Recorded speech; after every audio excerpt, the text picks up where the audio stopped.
Well, hello folks. Indiana Matt here from Live Life Fully Today, coming back again with our video series, our second part on the quest for success. I hope you're ready to get some good notes tonight as we talk about this important subject so you can have success in every area of your life, your job, your marriage, whatever it is. I think these points apply. Now, just for your review, I want to just touch on what we talked about the last time.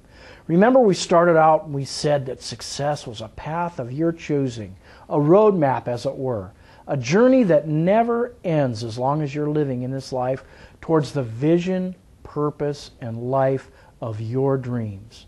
And that was key. Remember, we said it was your dreams, nobody else's, not your wife's, not your brother's, not your sister's, not the boss, but your dreams. You get to choose. Isn't that neat?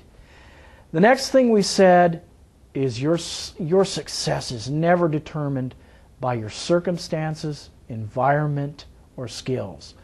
Don't let your success ever be determined by those things. Remember the story of our great president, Abraham Lincoln. He failed or had setbacks 14 or 15 major times in his life. He lost the love of his life. His house was foreclosed on when he was a boy. He had to begin working when he was 10 and quit school and study school at night. He couldn't speak well, but none of those things deterred him. When he went to apply and run for the Senate, he failed the first couple of times. He was laughed at, but he overcame all that to become one of our greatest presidents. And the third point we talked about the last time is success is accomplished by doing certain things a certain way. Certain things you have to do a certain way. We talked about just a trip to California, and just for coincidence, our friend Joel, who's helping with the video, he's my video man, he and his wife are going on a trip to California in a week here. And we live in the Seattle area. They got in their car and started to go directly north. Even though they were determined to get to California, they were sincere about that, they'd never get there. You have to know the certain things and then do them a certain way. Like a combination lock that you might have had when you were in high school or junior high with 5 or 6 digits that you could automatically go to almost in your sleep. That's how we want you to get with these steps for success. So you can just spin those combinations and have success open to you anytime. Success is only accomplished in great quantity when doing certain things a certain way consistently. So we want you to be consistent. We want you to begin to take these steps and do them consistently in your life every single day. The quest for success. What's point number 4? That's what we're going to spend the rest of the session on tonight, because there's 6 subpoints under that. Success is not based on looking at your past, but through focus on your future.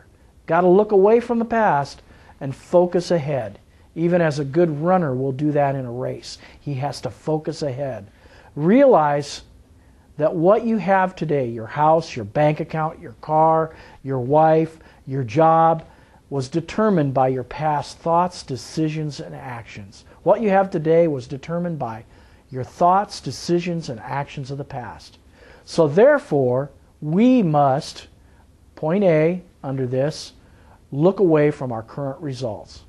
If you want something new and better and bigger and larger, you got to look away from the bank account you have today. You got to look away from the house or the car you have today if you want something greater or more grand.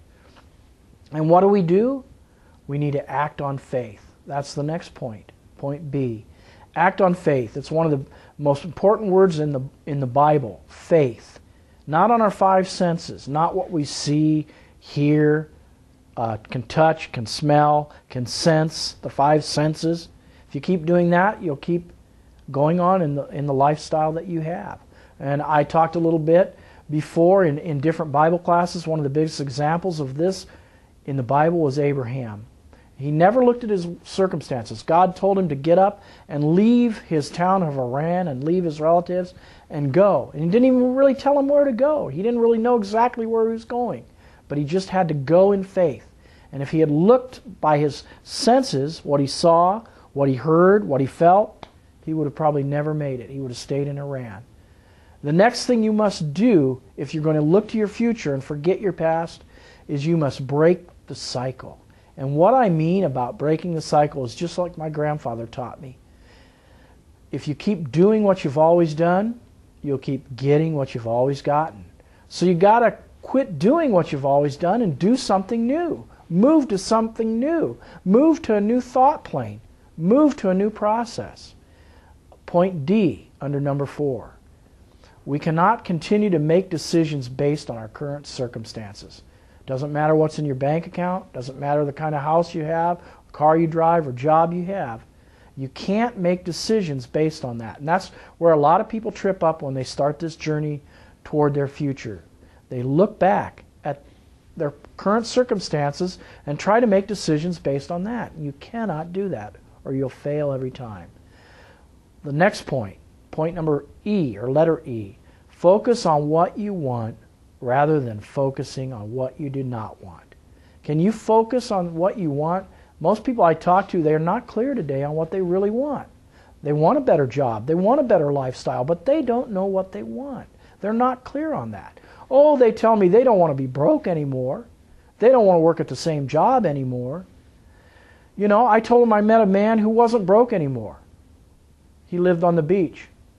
He lived on the beach. That's what he did. He wasn't broke. He didn't have any financial commitments. That's not what I'm talking about. I'm talking about financial freedom. It's not that you don't want to be broke anymore. You want to be financially free, for example, and be able to do what you want, when you want, where you want, with who you want, and not have to worry about it. And finally, one of the best things I can tell you to do to get clear on all this, focusing on your future, is what is your life going to look like, person, lady, man, young person, 2 years from now? What will your life look like 5 years from now, 10 years from now? Could you write me a short essay, a short story, telling me the kind of house you would live in, telling me when you would get up? Maybe you're a morning person like me and get up at 5 or 6 in the morning and love to have a cup of coffee out overlooking the ocean or something like that. Or maybe you want to sleep in till 10 o'clock. Maybe you want to travel the world. Maybe you want to write a book. Can you write your own story and incorporate as many of your senses into that story as possible? That's what you need to do. So we've talked again tonight on that quest for success. We must look to the future and not the past. Thank you and have a good evening.